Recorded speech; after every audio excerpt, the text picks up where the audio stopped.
Alright everyone, welcome back to another Dragon Ball Z Dokkan Battle video. My name is DFree. Here today, we're going to talk about the announcement. So get hype, get uber hype, get incredibly hype. The announcement for the 300 million download celebration. Finally, we're going to be getting that soon. Our community has been waiting for this for a really long time. Like, we haven't gotten this. We've been waiting for this for a really long time, and it is finally being acknowledged. It's finally being pointed out. So that being said, we're going to talk about some of what we could maybe potentially expect, some things that we're going to be looking forward to, and just different avenues from what people are talking about and what people have been suggesting for this celebration for a long time. That being said, if you guys enjoyed today's video, hit the subscribe if you're new for more content. Let's go ahead and talk about this news post here. So, as you see here, they did go ahead and tweet this image out, which is the Yardrat Goku right there. We also do have the Dragon Stones in the background, the Dokkan logo, and they're basically saying, hey, we're going to be having a live stream on the 17th.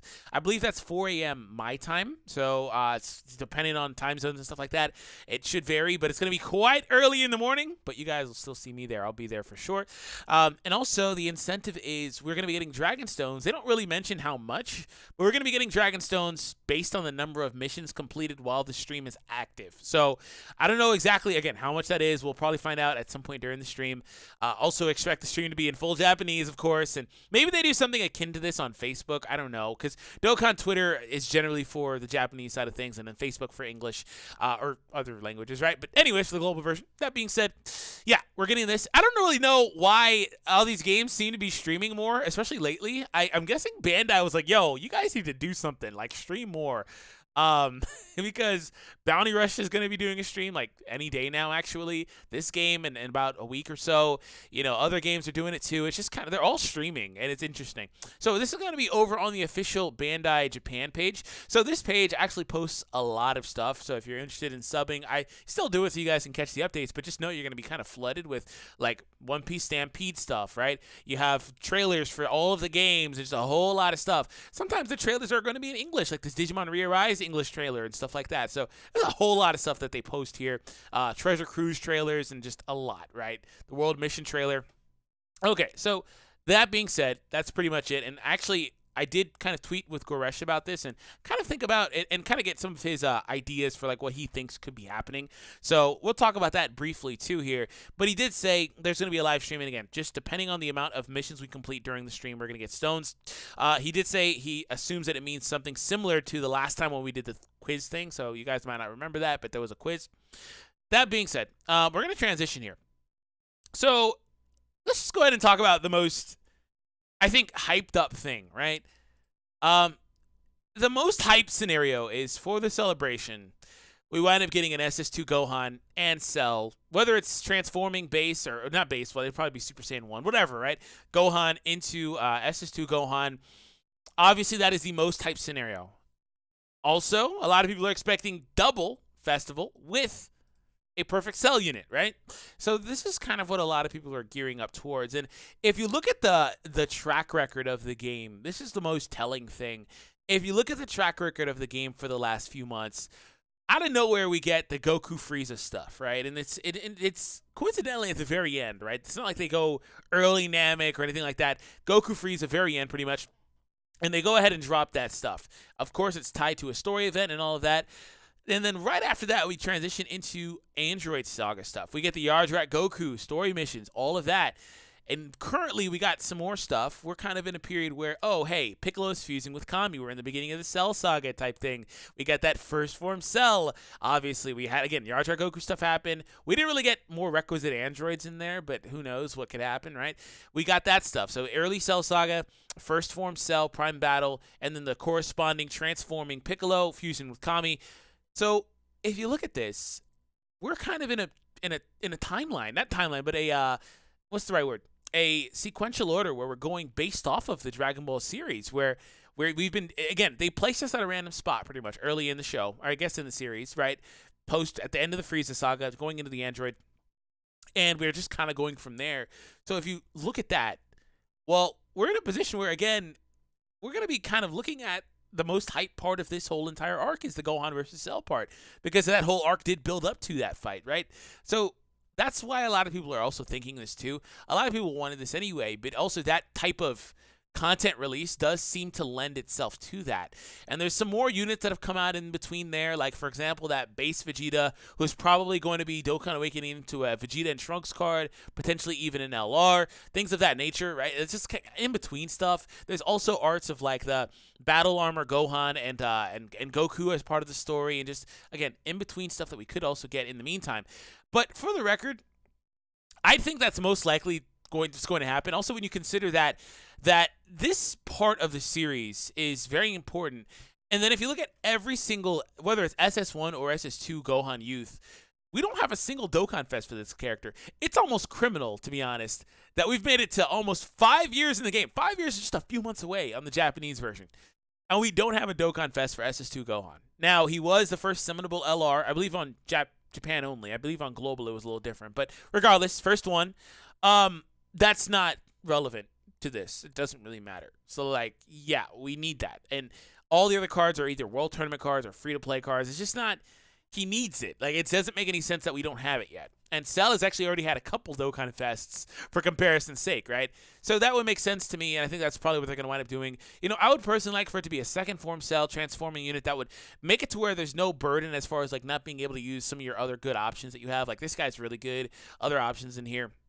But let's talk about something else that Goresh kind of positioned. He said, okay, well, if you think about it, we have the 3-year celebration, not 3-year, excuse me, the 300 million download celebration. Heroes recently made its way to the global version of the game. Speaking of Heroes, that content is going to be coming up in a few days on the global version. Also, for the record, Global and Japan seem to be gearing up towards something because the content releases are going to be kind of expiring at the same time. We got the waifu stuff coming on the Japanese version too. Again, it's just kind of like filler stuff, right? 300 million might be directly after, like literally late August, which is, I believe, what some of the data miners might have been floating out there as feelers. So, again, stay tuned for that. So, Goresh was saying that, again, 300 million, we could also potentially be getting Super Saiyan 3 because of the fact that that team needs a buff. This team is just not great, has some good options. Global's going to, again, finally get access to some of the best options this team has because they were restricted and things like that. So, he says that they definitely need it, and we should probably get some more units. He's floating out there SS3 Vegito and Gogeta, though. Like, okay. The 3-year celebration was Gogeta and Vegito. If they do that again, Gogeta and Vegito, that would be incredibly hype for SS3 versions of those characters. I can totally see that happening. Like, honestly, I wouldn't say that's my top thing that I would see happen. I think the Gohan thing it just makes too much sense, right? But that type of scenario I can see 100% happening. So let me know how you guys feel about that.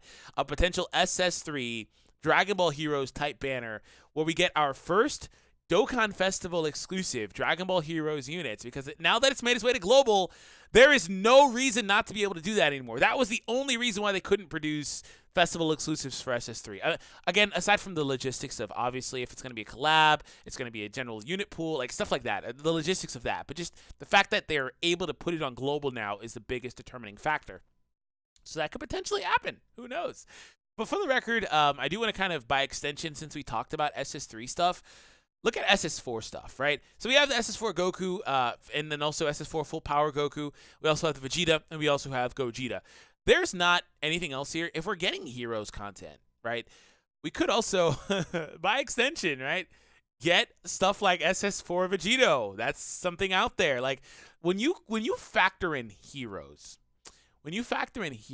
stuff can get really, really crazy and really, really fast when it comes to this game, because there's so much potential content that Heroes has that could release on Dokkan at some point.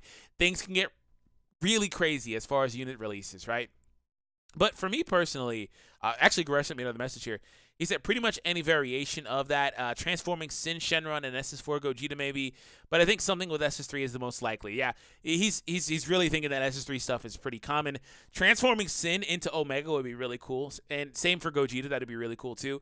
It just kind of remains to be seen how they implement and utilize some of the mechanics they've introduced in the game recently. Like that Chi-Chi, for example, the new Chi-Chi has a part of her passive where she specifies a Goku Youth unit, which is a big deal because the phrasing is different than a unit like Nail, Nail who says, okay, I need a Piccolo on my team. That is only applicable to a Piccolo. Like, if they had a Piccolo whose name was fused with, I don't know, Kami, I guess, right? Nail wouldn't be able to work with him. He wouldn't be able to get that part of his passive because it would be Piccolo fused with so-and-so as opposed to just Piccolo. But she doesn't have that restriction. The Chi-Chi is able to be used alongside any Goku Youth, right? That's the distinction. She could be used alongside Goku and Arale because that has Goku Youth in the name. The Goku Youth Giant Ape, Goku Youth Dokkan Fest, whoever, right? So there's a little bit of a distinction there. They could implement more stuff alongside that, which is the point of me bringing that all up. So we could see some really interesting combinations of stuff that could potentially release as far as what's coming up. So that being said, 300 million download celebration. We're in a position where it's going to be coming, again, towards the end of the month is what it looks like. Be sure to tune into that live stream. I'll leave a link down below to this so you guys can go ahead and set your reminder like I did, get prepared for it, and be ready to go whenever it does pop up here in about 8 days, again, at 4 a.m. my time. So it's going to be quite early. Anyways, thank you all for tuning in. I hope you guys enjoyed today's video. If you did, make sure you hit that thumbs up. And if you guys are hyped for that 300 million download celebration, make sure you guys leave 3,333 likes on this video. And I'll catch all of you guys in the next one.